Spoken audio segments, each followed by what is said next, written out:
انداز دیکھیے، ارشاد فرمایا والعصر، رب فرماتا ہے مجھے زمانے کی قسم ہو۔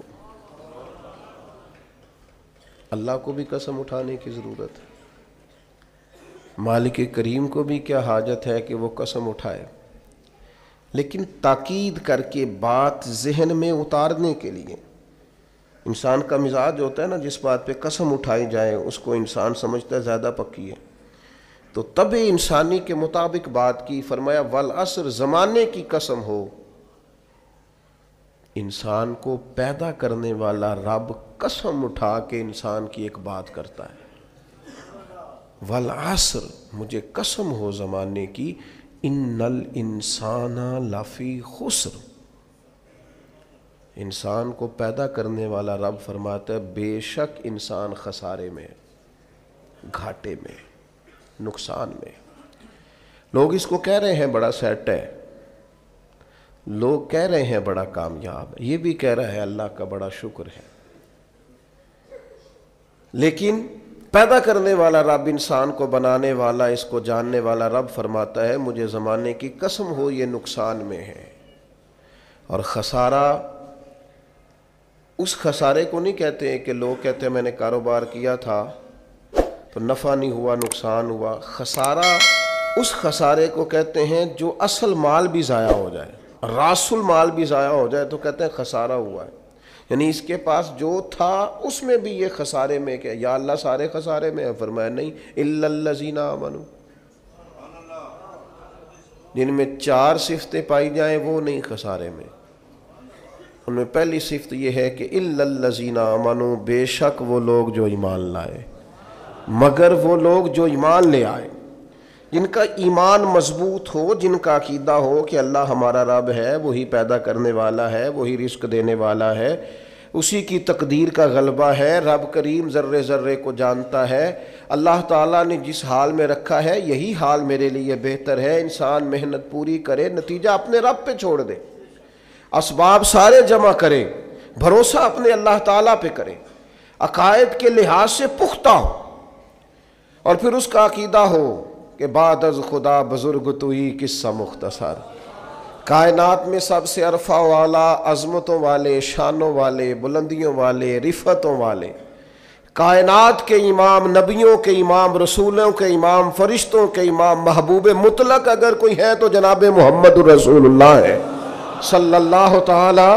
علیہ وسلم۔ سب سے اولا ہو اعلیٰ ہمارا نبی، سب سے بالا ہو اعلیٰ ہمارا نبی، اپنے مولا کا پیارا ہمارا نبی، اور دونوں عالم کا دھولا ہمارا نبی۔ نظریاتی پختگی حاصل ہو، عقائد پختہ ہو، ایمان میں عقائد پوری طرح داخل ہے، عقائد اہل سنت کا پابند ہو بندہ۔ پھر ایک اور بنیادی عقیدہ ہے، اسی ضمن میں سارے عقائد آ جاتے ہیں، فرشتوں پر بھی ایمان ہو، اللہ کے تمام انبیاء پر ایمان ہو، اچھی بری تقدیر پر ایمان ہو، لیکن ایک بنیادی عقیدہ جس کو عقیدہ آخرت کہا جاتا ہے، اس پر انسان کا ایمان ہونا بڑا ہی ضروری ہے۔ اگر آخرت پر ایمان کمزور ہو جائے تو دنیا میں جتنے بھی عمل ہم کرتے ہیں یہ سارے کمزور ہو جائیں۔ یہ جو لوگ ڈپریشن میں، ٹینشن میں، انزائٹی میں چلے جاتے ہیں اور ایک بات بار بار کرتے ہیں کہ میرے ہی ساتھ ایسا کیوں ہوتا ہے، آخر بڑی ہی کوشش کے بعد میں ہی ناکام کیوں رہ گیا، تو انہیں بتایا جائے گا کہ کامیابی پتہ کیا ہے؟ لا یستوی اصحاب النار و اصحاب الجنہ، اصحاب الجنت هم الفائزون، جنتی اور جہنمی برابر نہیں ہیں، کامیاب وہ ہیں جنہیں اللہ تعالیٰ نے اصحاب جنت بنایا ہے۔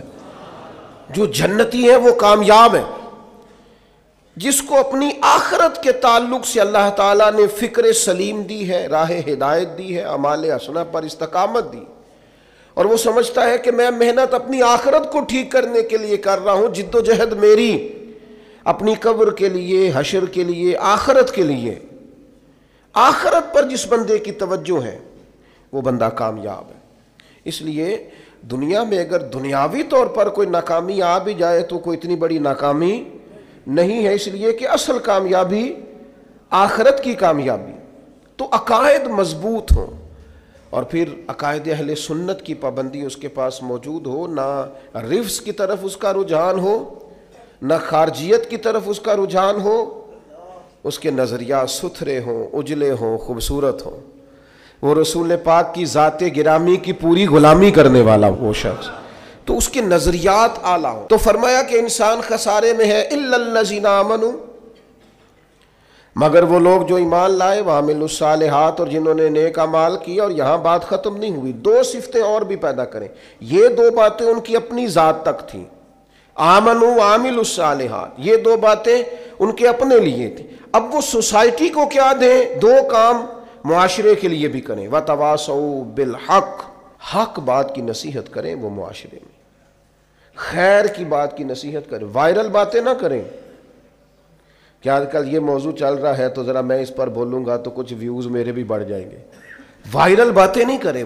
وتواصوا بالحق، وہ حق بات کی نصیحت کریں، کلمہ حق کہیں اور حکمت کے ساتھ کہیں، ادعو الی سبیل ربک بالحکمہ، دانائی کے ساتھ کہیں، لوگوں کو سمجھانے کی نیت سے کہیں، کلمہ حق ان کی زبان پر آئے۔ اور میرے نبی پاک علیہ السلام نے فرمایا سب سے افضل جہاد ظالم بادشاہ کے سامنے کلمہ حق کہنا ہے۔ آپ حق کے ساتھ کھڑے ہوں، پھر آپ لوگوں کو امر بالمعروف کریں، پھر نہی عن المنکر کہیں، اور وہ بھی بندہ دیکھ کے نہیں۔ اگر امیر آدمی غلطی کر رہا ہے تو پھر آپ خاموش ہیں، اور کسی غریب کو کرتے دیکھ لیا ہے تو آپ نے دینی حکمت کو بھی پیش نظر نہیں رکھا اور اسے رسوائی کر دیا ہے، آپ نے اسے سخت ترین تکلیف سے گزار دیا ہے۔ حق بات کی نصیحت کریں، اور جو لوگ حق بات کہتے ہیں نا ان پر تکلیف بھی آتی ہے، تکلیف آتی ہی ہمیشہ حق کہنے والوں پر۔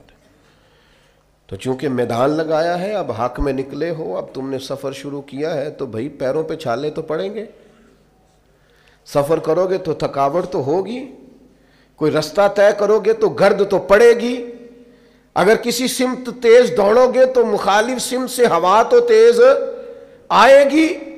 اب وہاں گھبرانا نہیں، کمزور نہیں پڑنا، تھکی باتیں نہیں کرنی۔